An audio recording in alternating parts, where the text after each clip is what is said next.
네, 안녕하세요 여러분, 반갑습니다. EBSI 대표 강사 박소연입니다. 네, 일단 제가 울산 지역으로 입시 설명회를 간다고 말씀을 드렸더니 저와 함께 같이 강의를 하고 계시는 PD님께서 같이 이 울산 지역의 입시 설명회를 여러 차례 오셨었는데 올 때마다 굉장히 만족하고 돌아가셨다고, 학생들이나 학부모님들이 너무 반응도 좋으시고 막 뜨거운 성원을 보내주셔서 항상 만족을 느끼고 감동을 느끼고 돌아가셨다는 말씀을 해주시더라고요. 근데 제가 딱 와서 보니까 석도 다 가득 차 있고 표정들도 다 밝고요. 물론 학생들은 오늘 친구들과 PC방에 가기로 약속이 돼 있었다가 부모님들의 성화에 이끌려서 이렇게 왔을 수도 있지만 그런 거를 알 수 없을 정도로 밝은 표정들로 맞아주셔서 너무나 감사합니다. 일단은 시작하기 앞서서 저의 설명을 좀 할게요. 그래서 저기 저의 사진이 아주 크게 들어가 있는데 혹시 전문성이 좀 떨어진다고 생각하실까 봐 미리 좀 말씀을 드리자면, 작년까지 계속 고등학교에서 근무를 했었고요. 또 고3 담임을 계속 했었는데 이번에 고향 지역으로 지역을 옮기게 되면서 중학교로 발령이 났습니다. 그래서 지금 현재는 덕이중학교라는 중학교에서 근무를 하고 있고요. 그래서 지금 5년 차 생명과학원에 강의를 맡고 있는 강사입니다. 그래서 아마 제가 생명과학이라는 과탐의 한 영역을 맡고 있기 때문에 여기 있는 학생들 중에서 저의 강의를 한 번도 못 본 친구들도 많이 있을 것 같아요. 그렇지만 제가 전체 영역에 대한 내용을 요약 정리해서 잘 알려드리고 EBS가 얼마나 좋은 시스템을 갖추고 있는지 오늘 한 자리에서 알려드리도록 하겠습니다. 제가 원래는 굉장히 강의에서 학생들에게 채찍질을 하는 스타일이에요. 그래서 지금 니네가 그럴 때가 아니야, 막 항상 이렇게 혼내고 다그치는 그런 역할을 하고 있는데, 아마 이 다음에 이범석 선생님께서 해주시는 강의를 듣고 나면 제가 굳이 채찍질을 하지 않아도 여러분들이 내가 지금 여기 앉아있는 게 맞나? 빨리 가서 공부해야 되는 거 아닌가? 하는 생각까지 할 수 있을 것 같아서 저는 약간 소프트하게 진행을 해보도록 하겠습니다. 오늘 여러분들께 드릴 말씀의 순서인데요. 그래서 일단은 국영수, 탐구 영역 순으로 학습법에 대한 내용을 잠깐 언급을 해드릴 거예요. 물론 제가 담당하는 교과가 아닌 것이 대부분이기 때문에 각 영역을 담당하시는 선생님들처럼 전문성 있게 전달하지 못할지라도 제가 또 나름 공부를 열심히 했습니다. 그래서 각 영역의 공부법 특강들을 다 듣고 그거를 요약 정리해서 여러분들에게 이제 제시를 해드릴 거고, 그 다음에 그 영역들의 선생님들께도 뭐 여쭤봤어요. 그래서 어떻게 공부하면 좋을까요? 그래서 그런 내용들로 구성이 되어 있습니다. 그리고 3번부터 시작해서는 우리 EBS라는 어떤 교육 포털이라고 할 수 있죠. 그래서 홈페이지라든지 그런 컨텐츠들을 어떻게 활용하면 좋을지 그런 내용에 대해서 잠깐씩 얘기를 해드릴게요. 일단 전체 영역에 대해서 먼저 말씀을 드리겠습니다. 혹시 여기 1학년 학생들 있으면 손을 좀 들어보실까요? 1학년. 네, 1학년 별로 없는 것 같고, 2학년 학생들 있나요? 3학년. 네. 아무래도 가장 발등에 불이 떨어진 건 3학년이기 때문에 지금 3월이라는 바쁜 시기에도 불구하고 이렇게 와서 많이 참석을 하고 있는 것 같습니다. 근데 방금 손을 들었던 친구들 중에 나는 겨울방학을 헛되이 보내지 않았다. 손! 난 겨울방학에도 정신을 바짝 차리고 공부를 했다. 네. 아까 그 학생들은 다들 약간 마음이 이제 찔려 하고 있죠. 그래서 아마 이 시기에 입시 설명회를 온 친구들은 마음이 급한 친구들이 많을 거라고 생각을 합니다. 지금까지 차근차근 밟아왔다면 굳이 3월에 내가 여기 앉아있을 필요가 없지 않을까라는 생각을 하거든요. 그래서 오늘의 대부분의 내용은 사실은 중하위권 학생들이 조금만 시간이 더 지나면 포기하는 경우들이 많이 생겨요. 그래서 아직은 그럴 때가 아니다, 포기 절대 하지 말라라는 메시지를 주기 위해서 전체적인 내용이 구성이 되어 있습니다. 이런 그림은 많이 봤죠? 여러분들 나중에 수능을 보기 위해서는 단계적으로 학습을 해야 되는데 개념부터 정리하고 그 다음에 기출문제 풀고 그 다음에 실전 대비해서 연습 많이 해야 된다. 많이 들어봤죠? 네. 그러면 첫 번째 개념 확립 얼마나 되어 있을까요? 여러분들 우리 방학 때 수능 개념이라든지 수능 특강이라든지 강의 많이 들었을 텐데 그 개념 확립이 되어 있다고 한다면 이번 3월 학평에서 좋은 성적을 얻었겠죠. 그렇죠? 근데 많은 학생들은 내가 공부를 한 것 같은데도 만족스럽지 않은 점수를 많이 받았을 거예요. 우리 3학년 학생들만의 시험이었음에도 불구하고 그런 경우는 대부분은 개념 강의를 듣기만 한 경우가 많죠. 그렇죠? 그래서 강의를 들으면 그것이 내 것이라고 착각하고 그 다음에 내가 웬만한 문제는 풀 수 있겠구나 라고 생각하는 경우가 참 많은데 선생님 수강 후기를 보면서도 그런 답답함을 많이 느껴요. 그래서 우리가 강의를 1시간짜리를 들었으면 최소 1시간에서 2시간은 그 강의에 대한 복습이 들어가야 됩니다. 그래서 아마 수능 특강이 지금 거의 끝나가야 하는 무렵인데 이제 시작하는 친구들은 내가 하루에 2강씩 들어서 4월까지는 완강을 하겠다 이렇게 생각하고 있는 친구들 많죠. 근데 지금 학교도 다녀야 되고요. 내신 대비도 해야 되고 수행평가 준비도 해야 되는데 어떤 과목만 하루에 2강씩을 듣는다면 최소 그 과목에 대한 공부가 4시간, 5시간씩 이루어져야 된다는 얘기예요. 그런데 우리가 그런 한 과목만 공부하는 그렇게 해서 수능 보는 게 아니기 때문에 밸런스를 잘 생각해서 하나씩 단계적으로 밟아 나가야 될 것 같습니다. 자, 그 다음에 기출 분석이라고 되어 있어요. 기출 문제 분석 가장 기본이죠. 그래서 어떻게 나왔는지 그거에 대해서 그 개념을 잡아야 우리가 앞으로의 예측도 가능합니다. 근데 생각을 해볼게요. 우리가 풀어볼 수 있는 문제들 중에 어떤 교재들도 있을 수 있겠고 지금까지의 뭐 학평, 모평, 그다음에 수능 기출 문제들도 있을 수 있는데 가장 어려운 문제는 다 어디 포진이 돼 있을까요? 뒤에, 그죠? 수능 기출 문제가 아마 여러분들이 만날 수 있는 문제 중에서 가장 양질이고 가장 어려울 거예요. 그런데 여기서 접근을 잘못하는 거죠. 그러면 가장 어렵고 가장 양질의 문제를 빨리 보자. 그래서 지금 당장 그거를 한 5번, 10번 봐서 내가 그거를 아예 익숙하게 만들어버리자. 근데 그렇게 접근하면 금세 지칩니다. 재미가 없어요. 너무 어렵고 많이 틀리거든요. 그래서 일단은 개념 공부를 너무 조급하게 생각하지 마시고요. 그렇게 차근차근 한 다음에 쉬운 문제들부터 접근을 해보세요. 그래서 쉬운 문제들을 어느 정도 80% 이상 맞게 되었다. 내가 어느 수준에 도달했다라고 한다면 그때 기출문제에 접근해서 내가 수능을 볼 자격이 되어 있는지 준비가 되어 있는지를 확인하는 용도로 활용을 해야 됩니다. 이거를 너무 미리 풀면 굉장히 아까운 문제를 버리는 그런 효과를 볼 수도 있어요. 그리고 마지막 그 파이널 시즌에 가면 실전 대비해서 시간 맞춰 푸는 연습 많이 해야 되는데 이거는 뒤에 각 과목별 정리를 할 때 그때 조금 더 자세히 말씀드릴 수 있을 것 같습니다. 일단은 이런 식으로 접근을 해야 한다 하는 아주 뻔한 얘기죠, 사실은. 자, 국어학습법부터 한번 시작을 해볼게요. 우리가 보통 국어 영역은 화법과 작문, 그 다음에 독서와 문법, 그리고 문학 이런 식으로 나누어집니다. 그래서 크게 나눴을 때 5파트라고 할 수가 있는데 많이 풀어봤죠. 그래서 화법과 작문 같은 경우에는 큰 어려움을 느끼지 않는 경우가 많고요. 보통 요즘은 독서, 문법 쪽에 어려움을 많이 느낄 수가 있습니다. 그죠? 그래서 문법은 틀리는 친구들은 항상 틀려요. 너무 어렵대요. 그런데 생각보다 단시간 내에 빠르게 잡을 수 있는 부분이 바로 저 문법입니다. 물론 다양한 사례, 다양한 지문에 맞추어서 그때그때 내용이 바뀌지만 여기 보시면 문법은 주요 출제 요소가 있다. 그래서 그것에 대한 개념만 제대로 이해하면 그 각각의 지문에 맞게 해석을 해낼 수 있기 때문에 그 연습만 하면 단기간에 잡을 수 있는 그런 파트다. 이렇게 생각할 수 있겠고, 그 다음에 독서, 비문학이라고도 얘기를 하는 요즘은 국어 영역의 변별은 이 독서 파트에서 이루어집니다.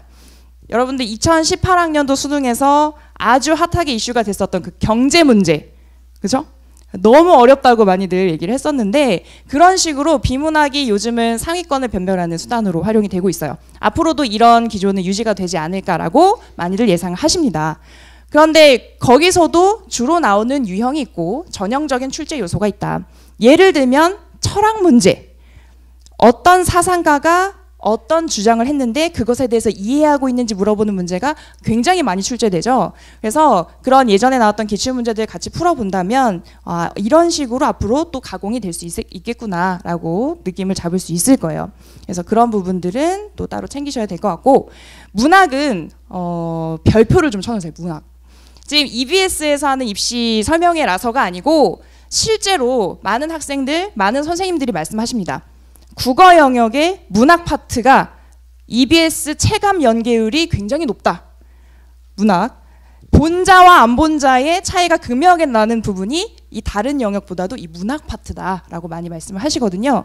그래서 수능 특강, 수능 완성, 거기에 있는 작품들 샅샅이 다 훑으시고 거기에 나오는 그 작가들의 다른 작품들까지 챙겨서 본다면 수능에서 조금 더 유리한 위치를 선점할 수가 있겠죠. 그래서 문학에 별표를 좀 쳐놓으시기 바랍니다. 다음은 국어의 시기별 학습 전략인데요.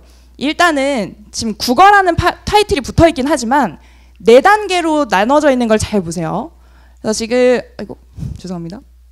여기 보시면 2월까지, 그 다음에 3월에서 6월까지, 7월에서 9월까지, 10월에서 수능까지로 4개의 시기로 나눠져 있어요.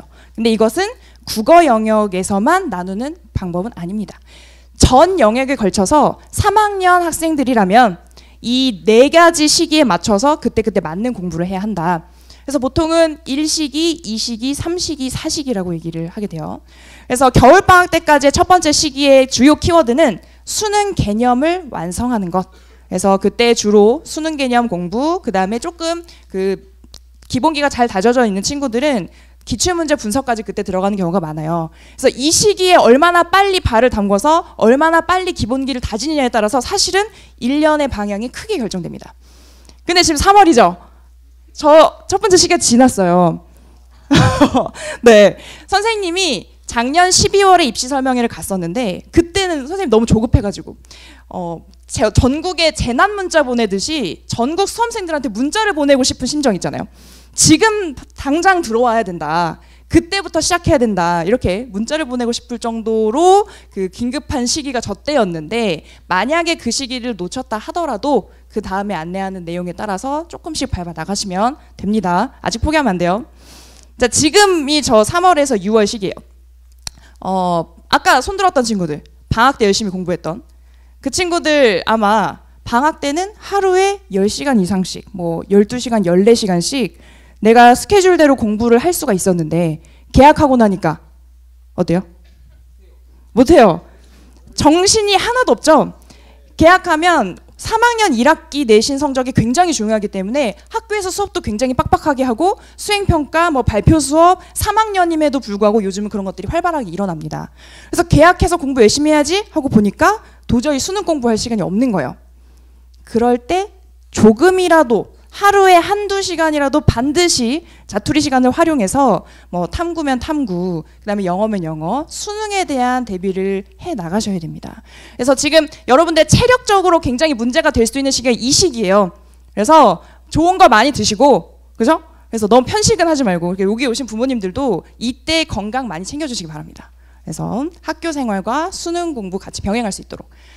요 시기는 수능 특강이 주 교재가 될 거예요.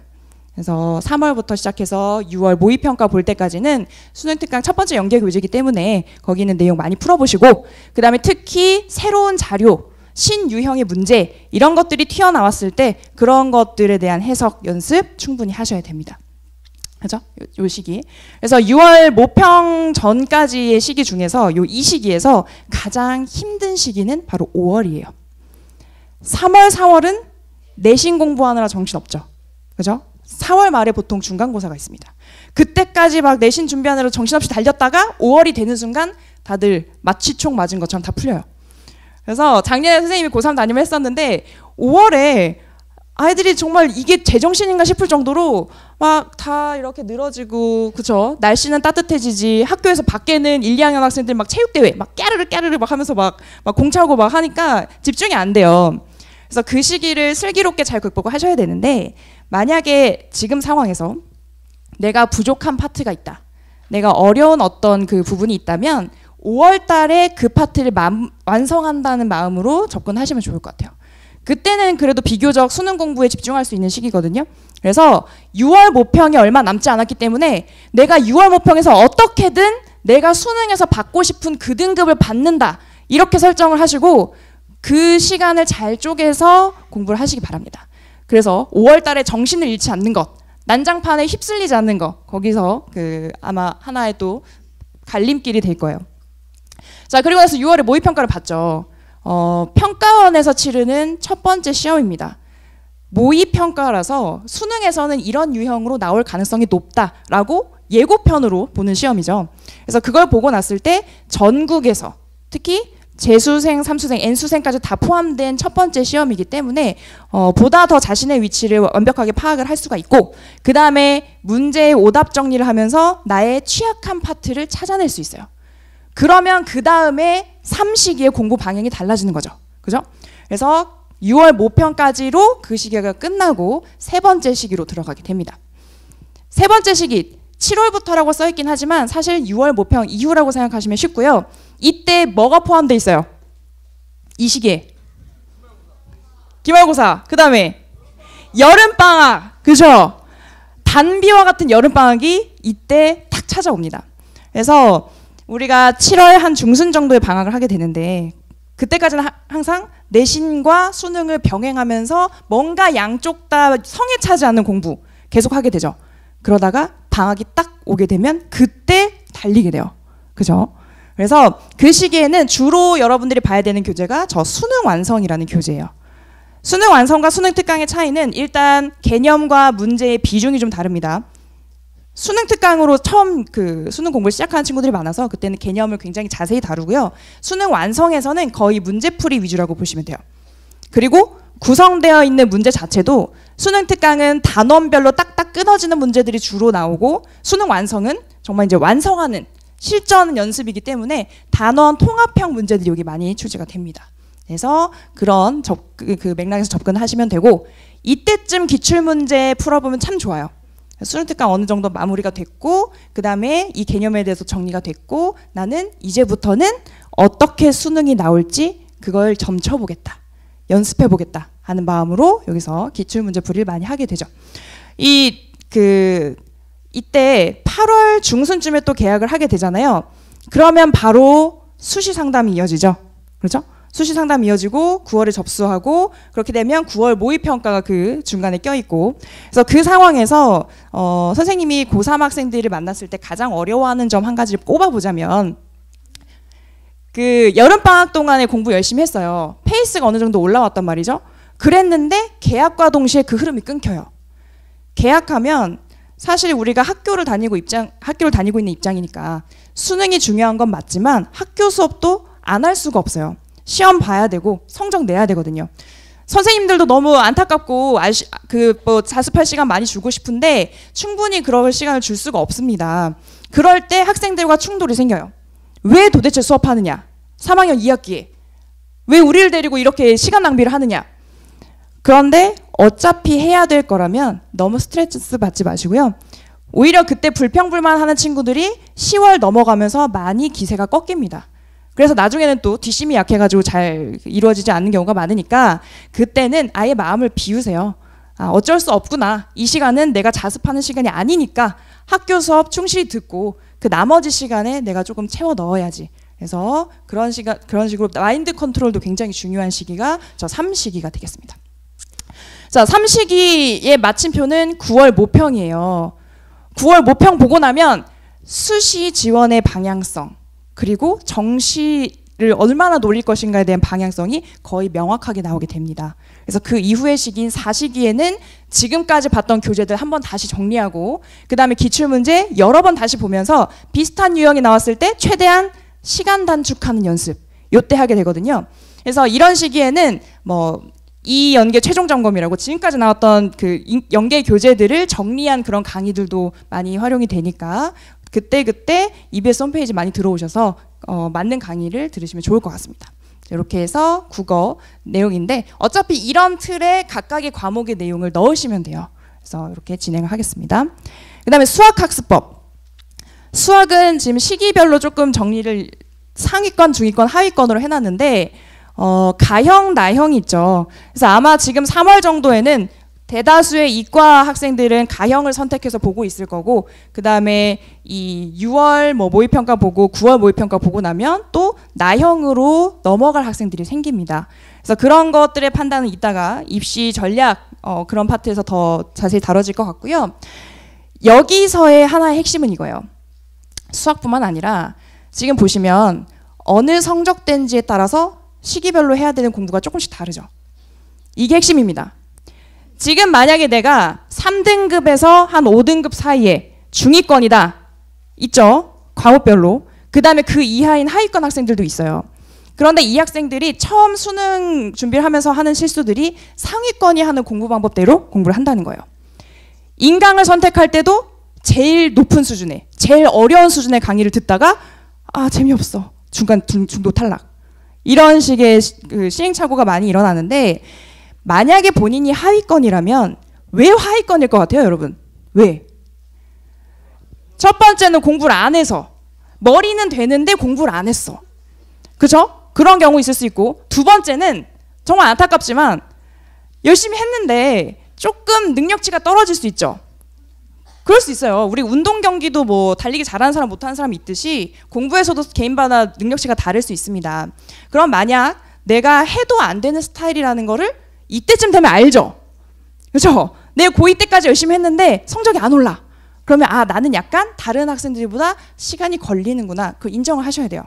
그래서 우리가 1시기였던 그 3월 전까지의 시기에서 이 학생들이 나는 개념도 보고 수능 특강도 보고 기출문제도 풀어봐야지 그런 건 의미가 없고 남들이 다 하는 시간에 한 3배 정도 걸린다고 잡고 시작하세요. 그래서 개념을 정리하고 그 다음에 이 시기에 내가 수능 특강만이라도 제대로 한번 잘 보겠다.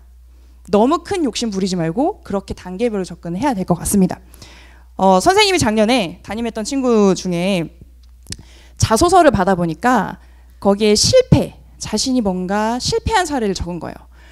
3학년 들어오면서 수학에서 항상 고난도 문제, 뭐 29번, 뭐 30번 이런 문제들 있잖아요. 그런 문제들이 주로 1등급을 변별한다는 얘기를 듣고 그 문제들만 골라서 겨울방학 때 풀었답니다.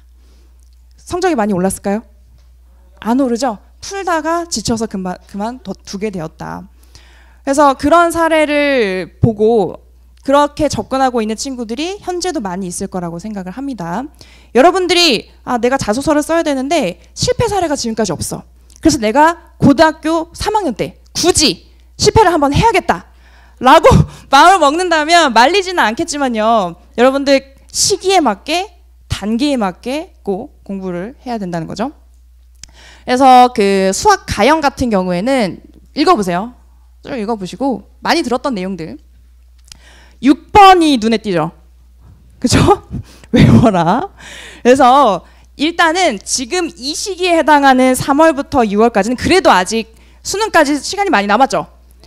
이때 여러분들은 끙끙대며 풀어보는 연습을 많이 하셔야 돼요. 나중에 뒷시기로 넘어가면 그런 시간이 없거든요. 그래서 지금은 좀 진도가 더디더라도 내가 이 문제에 대해서 충분히 고민하고 충분히 여러 방향을 탐색해보고 하는 시간이 필요합니다. 그래서 그 많이 풀다 보면 아무리 어려운 문제도 비슷한 어떤 흐름이 다 있어요. 그래서 6번이 너무 이제 극단적으로 제시가 되었지만 그런 맥락에서 하는 내용이라고 이해를 하시면 될 것 같고 그렇습니다. 수학 나형 정말 기본적인 내용들이죠. 그래서 기본적인 계산, 그다음에 원리, 법칙 이해해야 된다. 뭐 이런 것들은 넘어가고요. 그다음에 3번 같은 경우에 수학적 언어의 의미를 이해하고 표현해야 한다. 내가 사칙연산 굉장히 잘할 수 있어요. 거의 인간 계산기 수준으로.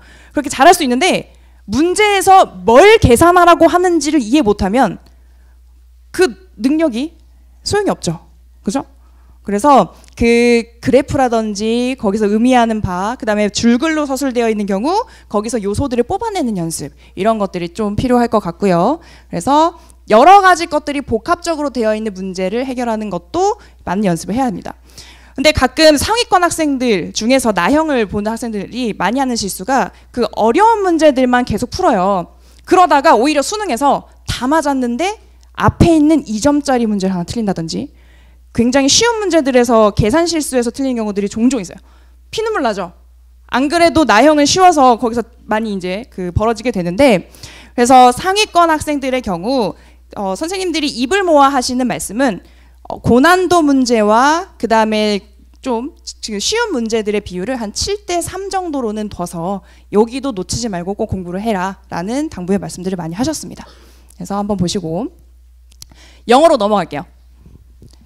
일단 영어 같은 경우에는 작년에 처음으로 절대평가가 도입이 돼서요. 우리 여기서의 1등급은 다른 과목의 1등급과 느낌이 다르죠. 그래서 90점 이상만 맞게 되면 1등급이 되는데 그러다 보니 어떻게 돼요? 마음도 풀리죠. 왠지 그냥 대충 하면 1등급, 2등급까지 맞겠지. 내가 설마 80점 안 나오겠어? 이런 식으로 다들 영어 공부하는 모습이 현격히 줄어들어요.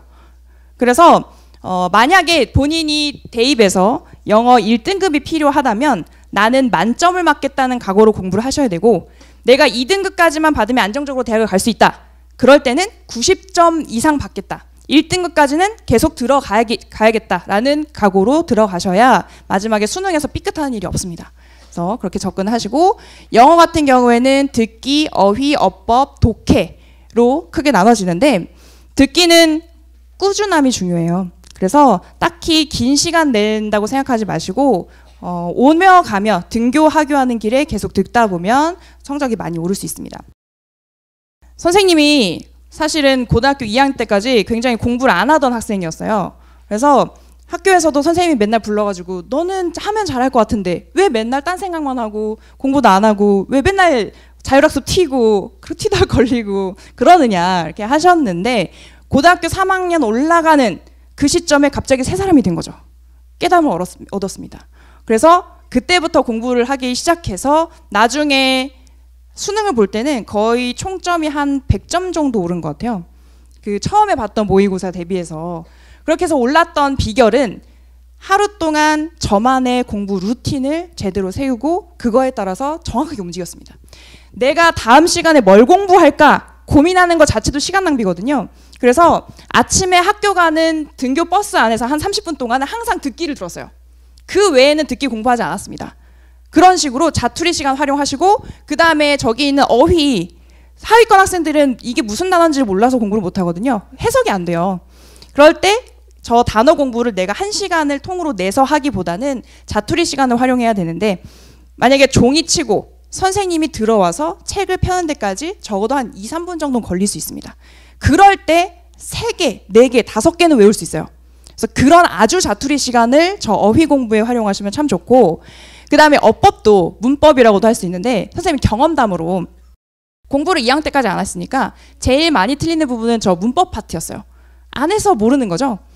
그런데 겨울방학 동안에 저 문법 EBS 강의, 경험담 EBS 강의 한 번 딱 듣고 나니까 그 다음부터는 거의 맞출 수 있겠더라고요.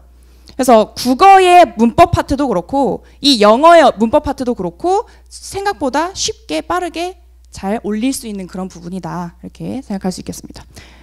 독해는 꾸준히 계속 연습해야 되겠죠. 그래서 기본적으로 언어 능력이 좀 중요하긴 한데 저런 어휘라든지 이런 것들이 뒷받침된다면 점차 쉽게 나아질 수 있을 것 같습니다.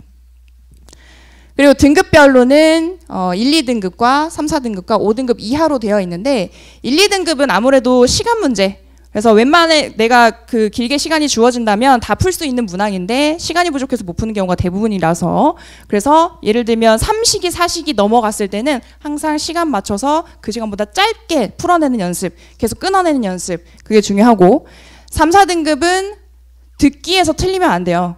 그래서 3, 4등급과 그 다음에 5등급 이하가 듣기 공부하는 게 다릅니다. 그래서 그런 횟수라든지 이런 것들을 또 좀 확인을 하시고 자신에게 맞는 방법을 택하면 되겠죠.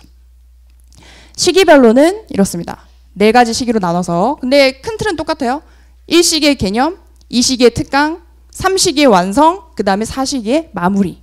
그래서 이렇게 지나가 보겠습니다. 이 국영수학습법에 한국수학습법도 같이 섞어봤는데 이게 전체 공통 과목이기 때문에 그래요. 근데 수능 감독을 하다 보면 다 수능 보고 한국사 시험 때 집에 가겠다고 하는 학생들이 생각보다 많이 있습니다. 근데 한국사를 안 보면 아예 수능 성적표가 안 나오죠. 그렇게 해서 꼭 봐야 되는 그런 과목인데, 특히 이과 학생들 같은 경우에는 공부를 안 해요. 그래서 다른 과목은 웬만큼 맞는데 수능에서 실제로 7등급, 8등급 많이 볼 수 있습니다.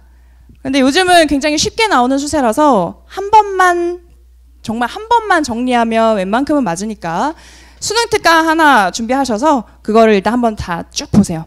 그리고 적어도 한 달에 한 번, 우리가 모의고사, 학력평가 보기 직전에 그때는 한번 훑어주는 걸로 그렇게 접근을 했으면 좋겠습니다. 이제부터는 탐구로 넘어가 볼게요. 이제 두 번째 파트. 여기는 저의 그 전문 분야이기 때문에 조금 더 자세히 자신 있게 얘기를 할 수 있을 것 같습니다.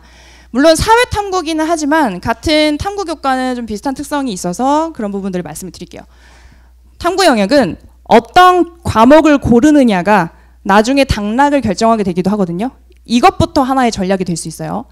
그래서 여기 3가지 조건이 나오는데 학교 내신 과목을 선택해라. 2번째로 평소에 선호하는 과목을 선택해라. 3번째로 교과 연관성이 높은 과목을 선택해라. 일단 선호 과목을 선택하라는 거는 너무 뻔한 얘기니까 넘어갈게요. 학교에서 만약에 3학년 1학기 때 배우는 과목이 있습니다. 그런데 어차피 내신 준비해야 되기 때문에 정말 열심히 공부해야 돼요. 그럼 그 과목을 수능에 선택하면 공부의 부담이 줄어들겠죠. 내가 다른 과목 괜히 공부해서 하느니. 그리고 사탐 같은 경우에 특히 과목의 종류가 많아서 학교에서 다루지 못하는 과목들도 많이 있어요. 그런데 내가 너무 좋아하는 과목이긴 한데 학교에서 한 번도 배운 적이 없다. 내신 공부조차 한 적이 없다. 그러면 그거에 대한 고민은 좀 해보셔야 돼요. 효율이 많이 떨어집니다. 그래서 2가지 선택 기준이 있고 다음 기준은 이거예요. 교과별로 굉장히 비슷한 과목들이 있습니다. 첫 번째로 한국지리, 세계지리, 지리브라더스. 그래서 아무래도 요소들이 많이 겹치겠죠. 그 다음에 윤리와 사상, 생활과 윤리, 영혼의 짝꿍. 그죠? 그래서 윤리와 사상이 좀 어렵지만 생활과 윤리가 겹쳐 있는 내용이 많아서 학습 부담이 줄어든다. 마지막으로 세계사와 동아시아사도 비슷한 맥락에서 같이 선택하면 학습량이 굉장히 줄어드는 효과를 볼 수 있는 그런 과목 그룹입니다. 그래서 요거를 학습하는 방법은 일반 사회 계열이라고 묶여있는 저 과목들 뭐가 있을까요? 사탐 선택하는 과목 친구들. 사회문화, 법과 정치, 경제 이런 교과들이 여기에 해당이 되고 그래서 꾸준히 풀어봐라. 꾸준히 풀어보세요. 그렇습니다. 그 다음에 지리 계열 같은 경우에는 출제된 데서 지속적으로 출제된대요. 그리고 실제로 선생님이 문제지를 훑어보니까 그래프라든지 표라든지 이런 자료 해석형의 문제가 많습니다. 그래서 문과 학생들 중에서 그런 어떤 좀 이과적인 성향이 있는 친구들은 그런 부분을 고려해서 선택을 해도 괜찮고 공부하는 방법도 그래프, 자료 해석 이런 것들이 많이 들어가겠죠. 그리고 윤리 계열은 거기서 나오는 공통점을 주목하고 평가원에서 나오는 항상 문항 패턴이 있으니까 그거에 맞춰서 분석해라. 이렇게 내용이 나와 있고 역사 계열도 너무 암기 과목이라고 생각을 하는데 그 전체적인 흐름이 있기 때문에 그 흐름 속에서 해석을 해야 한다는 당부가 있었습니다. 이렇게 해서 사탐 학습법 넘어가 볼게요. 과탐입니다. 이것도 역시 과목 선택이 중요한데 그래서 최대한 빨리 결정해야 돼요. 상담을 하다 보면 처음에 겨울방학 들어가면서 어떤 과목 요즘은 지원 생원이 대세니까 그렇게 해볼게요. 근데 방학 동안에 공부해보고 나니까 이 과목 나랑 안 맞는 것 같아요. 유전 너무 어려워요. 이런 식으로 해서 바꿔요. 3월 학력평가 보고 바꿉니다. 그런 다음에 6월 모평 보고 나니까 점수가 안 나오거든요. 그때 또 바꿔요. 그러다가 여름방학 때 심지어 사탐으로 바꾼 친구들까지 있었어요. 전전하다가 거의 탐구 유목민이죠. 그래서 그런 친구들이 있는데 내가 예를 들어 화학원을 공부하다가 도저히 못 해먹겠다 해서 지구과학으로 바꿨어요. 그럼 이미 지구과학 공부하고 있는 친구들 앞에 이만큼 가고 있는데 내가 그 뒤에 맨 뒤로 들어가는 거죠. 똑같아요. 거기서도 고득점 할 수 없습니다. 그래서 바꾸지 말고 이미 시작했으면 발을 빼지 않는 것이 중요하다. 이렇게 강조를 하고 그 다음에 상대적으로 많이 응시하는 과목일수록 그 난이도와 상관없이 안정적으로 등급이 유지가 되기 때문에 하나의 중요한 전략인데 요즘은 지원 생원이 대세입니다. 생원이 대세고요. 그리고 자신이 좋아하는 과목, 특히 자기의 진로와 관련되어 있는 과목 선택하는 거 중요하겠죠. 학교 상황을 고려해서 선택해야 된다는 내용도 내가 1학년 때 배운 과목인지 2학년 때 배운 과목인지 그 다음에 3학년 때 아예 교육과정이 편성이 되어 있는지 이런 것들 고려해서 선택해야 되고 마지막 내용 좀 중요해요. 지원 대학의 반영 과목을 확인하고 대학별 고사까지 고려를 해라.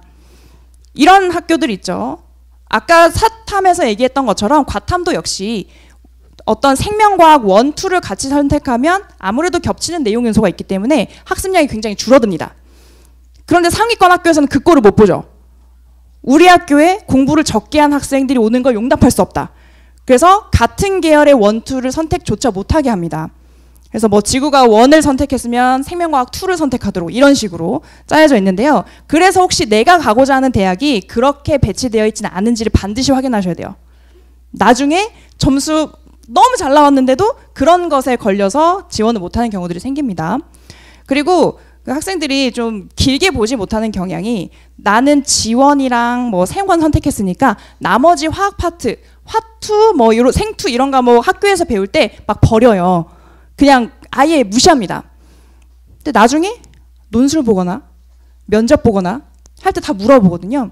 그래서 길게 보시고 학교에서 배우는 교육과정은 다 이수를 성실하게 하는 것이 좋습니다. 하나의 사례로 선생님 작년 학교에서 서울대를 희망하는 학생이 있었어요. 그래서 지원 생투 선택을 했죠. 그런데 수시를 지원할 때 어떤 한의대를 하나 쓴 거예요. 한의대. 그래서 면접을 보러 가게 됐습니다.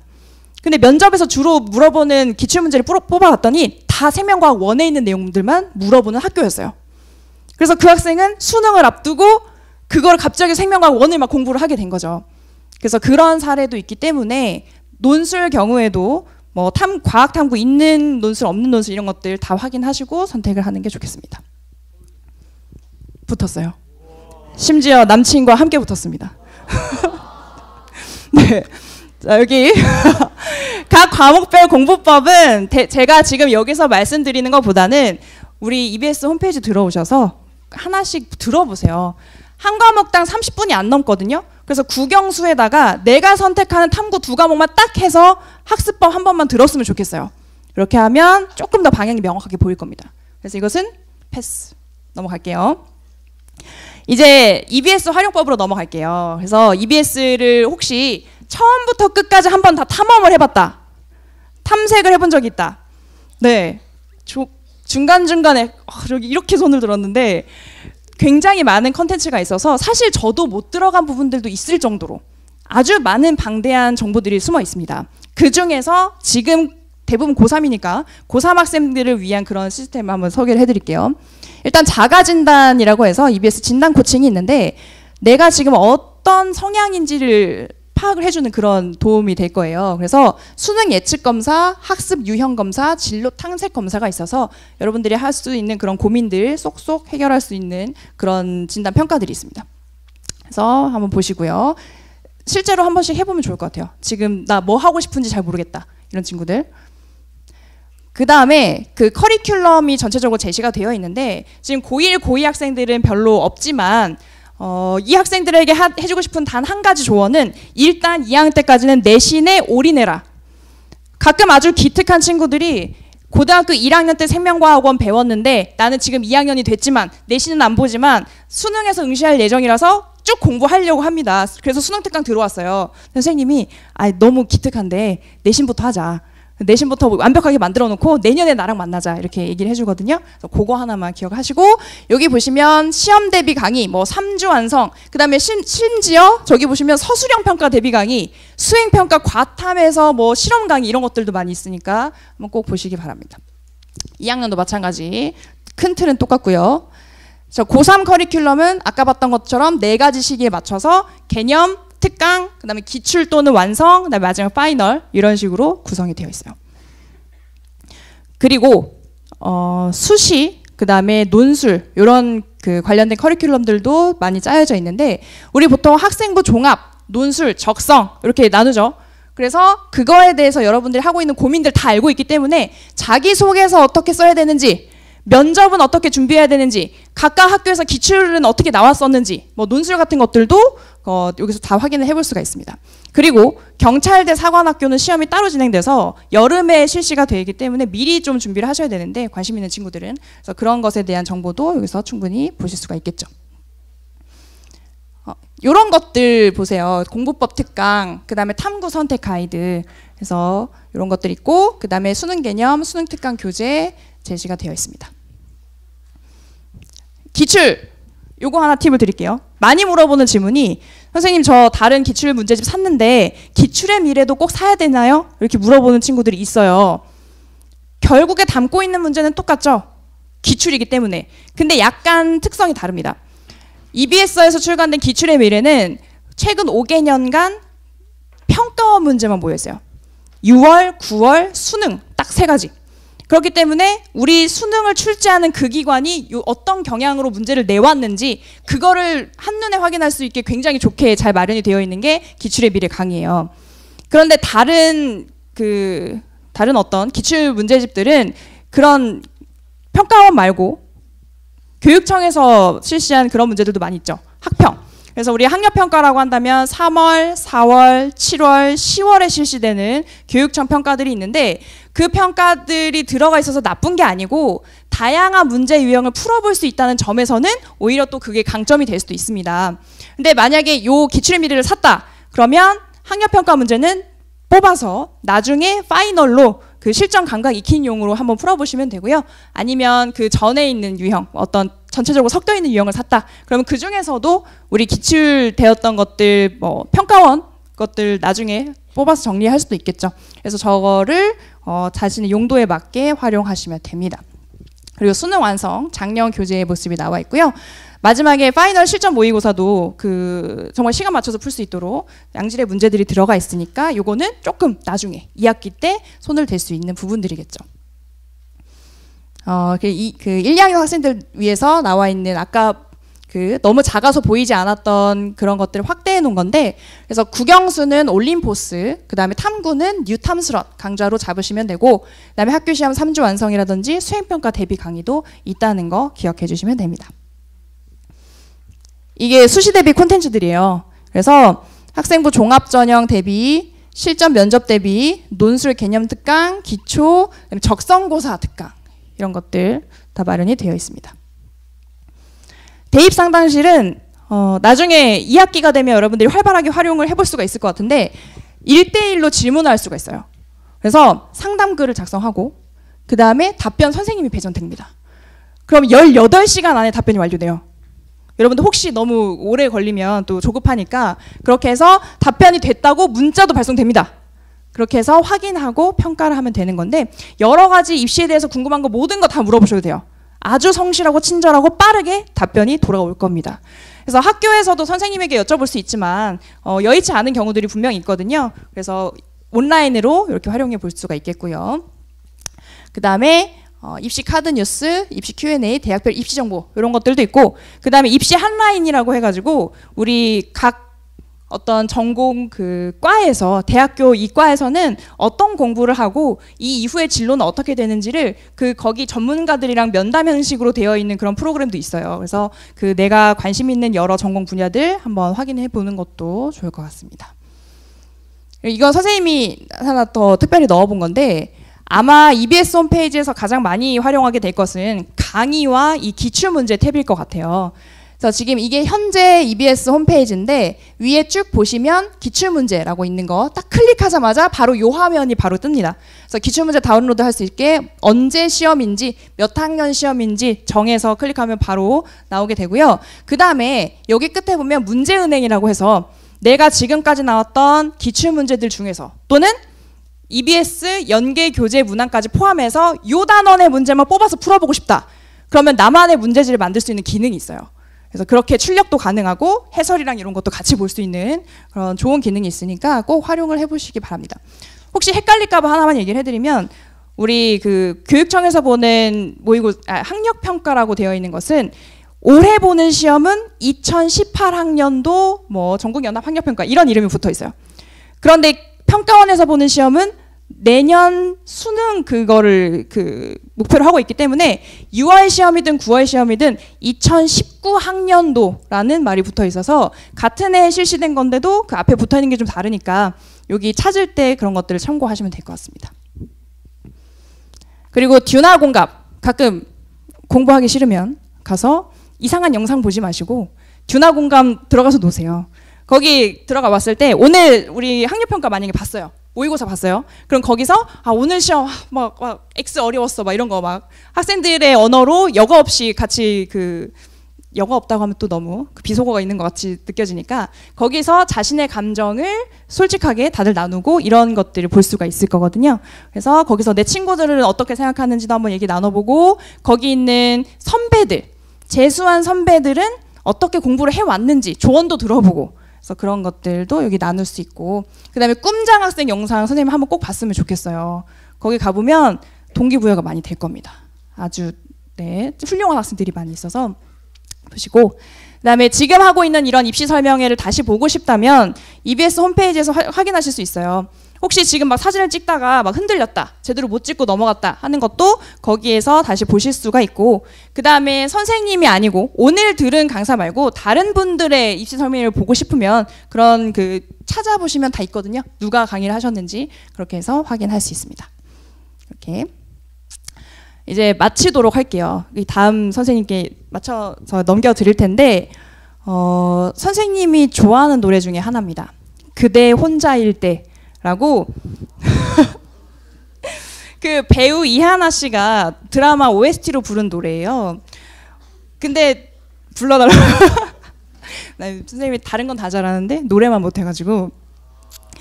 근데 사실 이거를 청승 떨고 싶을 때 한번 들었었어요. 너무 청승 떨고 오늘 왠지 우울함을 느끼고 싶다 뭐 이러면 이제 들으면 좋은데, 듣다 보니까 오히려 듣고 나니까 힘을 얻게 되는 그런 느낌. 한번 읽어볼게요. 여러분들의 느낌 그대로일 거거든요. 혼자라 느껴요. 그래서 가끔씩은 밤새 울기도 해요. 하고 싶은 말이 너무 많은데 들어줄 사람이 없어요. 왜냐면 내 친구들도 다 공부하느라 정신없고 부모님들은 이걸 또 이해 못할 수도 있고, 그죠? 그래서 힘이 들어요. 늦었다고 말해요. 지금 3월인데 이 시기를 넘겼어. 너네 이제 늦었어. 그렇게 생각할 수도 있는데 아무 일도 없던 것처럼 다시 시작해도 돼요. 그래서 지금 같이 갈 수 있습니다. 여러분들은 여기에 살아 있으니까요. 그래서 아직은 시간이 많이 남았고 아직은 포기하기 이르다. 그래서 지금 남아있는 이 순간을 충실히 사시기 바랍니다. 감사합니다.